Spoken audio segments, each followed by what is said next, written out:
This video is meant to explain the independent samples t-test.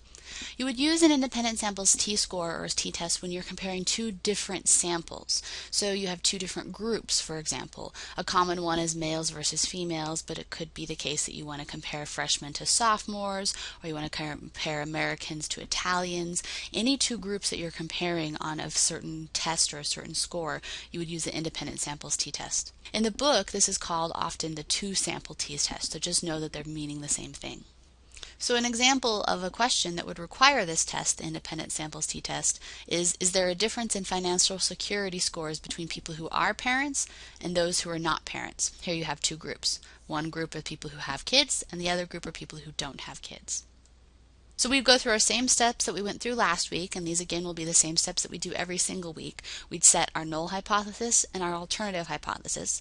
So your null hypothesis would be something like people who are parents are not different in financial security from people who are not parents, and then your alternative hypothesis would be people who are parents are financially different than people who are not parents. Then you go ahead and find the t-value, and you can do this using the formula in the book, but I do want to point out at this point that pretty much we're not going to use any formulas from here on out. My approach to teaching statistics is that it should be much more applied.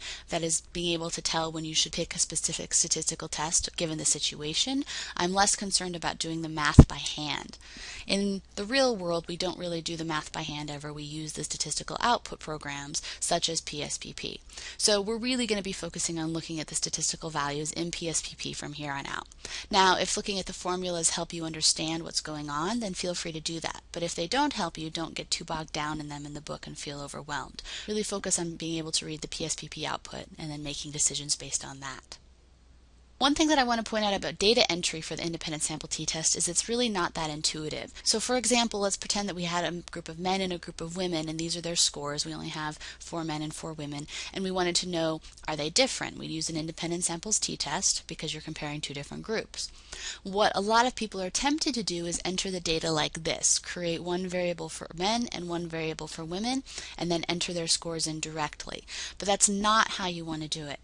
Actually, what you need to do is create one gender variable, or one variable that encompasses both of the groups. So here what I've decided is that I would make 0s men and 1 women. So this is like a nominal variable. Then in the score variable area, that's where I'm going to put the actual data.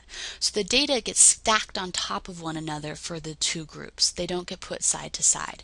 If you put them in side by side, the program will let you run the analysis, but you're going to get the wrong answers.